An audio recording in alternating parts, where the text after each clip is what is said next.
Салам достор. Бүгүн 25 апрель 2023 жыл.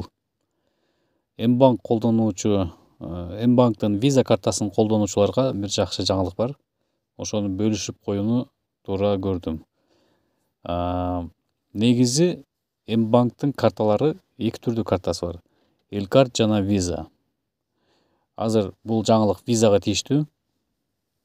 Негизи Кыргызстан банктын виза карталарынын тарифтери боюнча мындай болот.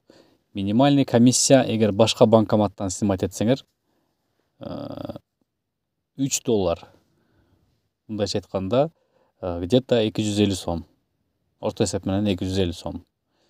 Бул минимальный. Бул деген сиз 100 сом снимать этсеңиз деле, 1000 сом снимать этсеңиз деле, 10 000 канча сум болсо деле бир жолу алганыңызга 250 сом комиссия кармайт. Бул башка банкоматтардан, Кыргызстан банктан башка банкоматтардан алсаңар. Эгер Кыргызстан банктын банкоматынан алсаңар, анда без комиссия. Канча снимать этсеңиз деле. Эми ошол чужой башка банкоматтан алганы комиссиясын 10 эсе азайды деп атат. 25 сомго түшүптүр. Бул мындай болот. Сиз картаңыз менен любой эле банкоматтан снимать эткенде 25 сом комиссия кармайт. Сиз 100 сом снимать этсеңиз деле, 500 сом, 10 000 сом чыгарсаңыз деле, бир чыгарганыңызга 25 сом комиссия кармайт.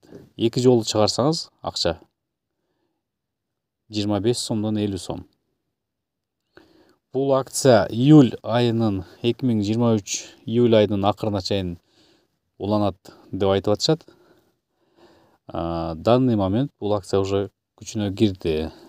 Виза Мбанк колдонуучулар болсо тааныштарыңарга айтып койгула. Виза менен любой эле банкоматтан алса боло турган болуп калды. Эгер 25 сом комиссияга макул болсоңор. Же болбосо жакын жерде Кыргызстан банктын банкоматы болсо, анда без комиссия эле ошол банкоматтан алсаңар болот. Каналга подписаться басып коебуз.